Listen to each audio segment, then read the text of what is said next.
한국 양궁은 정말 못 당하겠네요. 제발 메달만이라도 땄으면 좋겠어요. 올해 여름 파리에서 올림픽이 열리죠. 다양한 종목들이 있지만 특히 한국 양궁의 실력이 뛰어난 건 전 세계적으로도 잘 알려진 사실인 만큼 많은 기대가 쏠리고 있는데요. 올림픽을 앞두고 세계 최강 한국 여자양궁 대표팀을 심층적으로 조명하는 다큐멘터리가 나온다고 합니다. 세계양궁연맹은 홈페이지를 통해 한국 여자 리커브팀의 올림픽 무패라는 어마어마한 기록, 뒤에 숨은 역사를 탐구하는 장편 다큐멘터리 10이 올여름 양궁플러스 채널에서 스트리밍될 예정이라고 밝혔죠. 한국 여자양궁은 1988년 서울올림픽에서 단체전이 도입된 이후 2020 도쿄올림픽까지 단 한 번도 놓치지 않고 9회 연속 금메달을 따냈어요. 다큐멘터리에는 40년에 걸친 한국 양궁의 유산, 올림픽보다 힘들다는 국가대표 선발 과정, 국제 무대 성공을 위해 구축된 시스템 등이 심층적으로 소개되고 2024 파리 올림픽에서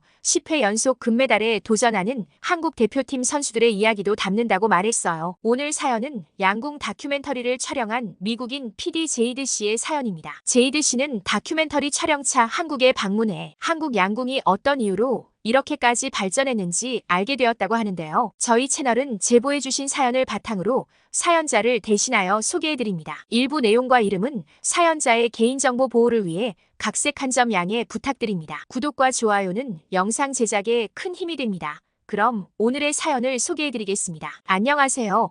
저는 미국에서 온 제이드이고 다큐멘터리를 촬영하는 PD입니다. 한국 양궁은 전후무한 기록들을 많이 가지고 있죠. 다른 나라에서도 한국 양궁 시스템을 그대로 따라하고 도입해 수준이 많이 올라왔지만 한국을 따라잡지는 못하고 있는데요. 이번 다큐 촬영을 통해 그 비결을 알고 싶었어요. 한국에 대해 많이 들어봤지만 방문은 처음이라 떨리고 설레었어요. 한국의 양궁은 단순히 스포츠를 넘어서는 깊은 역사와 전통을 지니고 있다고 들었어요. 이러한 우수성의 배경에는 고구려 시조 주몽의 설화가 자리 잡고 있고 그 배경을 알아보기 위해 국립민속박물관에 먼저 방문했습니다. 주몽은 뛰어난 활쏘기 실력으로 알려진 인물로 고구려의 설화에 따르면 주몽은 천부적인 활쏘기 재능을 가지고 있었어요. 화살은 언제나 백발백중이었고 이는 고구려를 건국하는 데 결정적인 역할을 했습니다. 주몽의 뛰어난 활쏘기 실력은 고구려 사람들 사이에서 국방과 사냥, 스포츠로 발전했습니다. 이는 후손인 고려와 조선을 거쳐 현대 한국까지 이어져 내려왔다고 하더라고요. 역시 이렇게 역사와 전통이 깊은 나라는 뭐가 달라도 다르구나 했어요. 이번에는 올림픽을 준비하는 선수들의 모습을 담기 위해 훈련 장소로 이동했습니다. 그런데 저는 깜짝 놀랄 수밖에 없었어요. 보통 훈련을 한다고 하면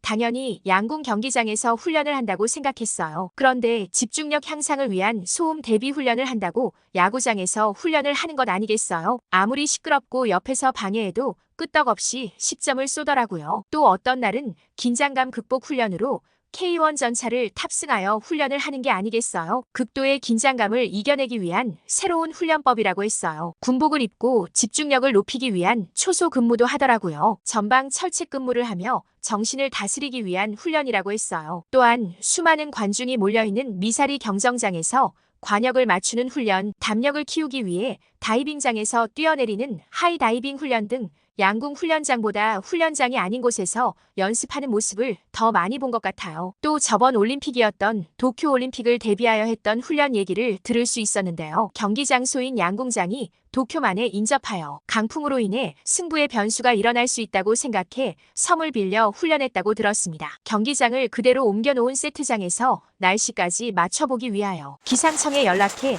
태풍이 오는 날짜를 알려달라는 연락까지 했다고 들었습니다. 이러한 훈련 환경을 보니 한국 선수들이 불리하도록 규칙을 바꾸는 것은 의미가 없어 보였죠. 또 선수들을 육성하고 지원하는 시스템에도 감탄을 금치 못했는데요. 최고 기량의 선수들이 화수분처럼 나오는 비결은 바로 유망주 육성 시스템이었어요. 대한양궁협회가 이미 20여 년 전부터 초등학생 유망주들에게 무료로 활을 지급하고 수준 높은 지도자들을 학교팀에 배치해 기본부터 탄탄하게 가르치는 건 유명한 이야기죠. 대한양궁협회의 한 관계자는 양궁은 흙수저도 없고 사교육도 없다며 멀리 시골에서 훈련하는 고등학생도 활만 잘 쏘면 대표 선수가 될 수 있구나라고 생각하고 도전할 수 있어야 기량이 올라간다고 했어요. 따로 유명 코치를 구하고 거기에 사교육이 생기기 시작하면 파벌만 생긴다라고 덧붙였죠. 또한 한국의 대기업인 현대그룹은 1983년 대한양궁협회가 창립된 이래 40년 넘게 한국 양궁의 발전을 위한 지원을 하고 있는데요. 선수들을 위한 지원을 여러 방면에서 정말 아낌없이 해주고 있었어요. 우선 올림픽에 출전하면